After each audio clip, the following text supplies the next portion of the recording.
దసరా శరన్నవరాత్రుల్లో 4వ రోజు పూజించే దేవి అవతారం కాత్యాయని దేవి. ఋషి కాత్యాయనుని యజ్ఞఫలంగా జన్మించినది కాబట్టి ఆమెను కాత్యాయని అంటారు. సింహంపై స్వారీ చేస్తూ 4 చేతులతో దర్శనమిస్తారు.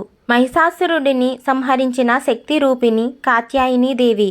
ధర్మం, శౌర్యం, బలాన్ని ప్రసాదించే దేవత.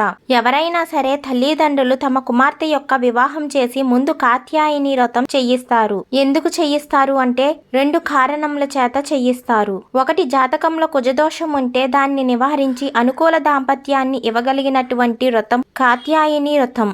రెండోది, మంచి భర్తని అనుకూలంగా దాంపత్యం కొనసాగేటట్టుగా సంతోషంతో పుత్ర పౌత్ర అభివృద్ధిగా జీవితం 3 పువ్వులు 6 కాయలుగా పరమ సంతోషంతో భార్యని చూడగలిగినటువంటి సమర్థవంతుడైనటువంటి వ్యక్తి భర్తగా రావడానికి కారణం ఈ వ్రతం చెయ్యడమే అని పెద్దలు నిర్ధారించారు. Please like and subscribe.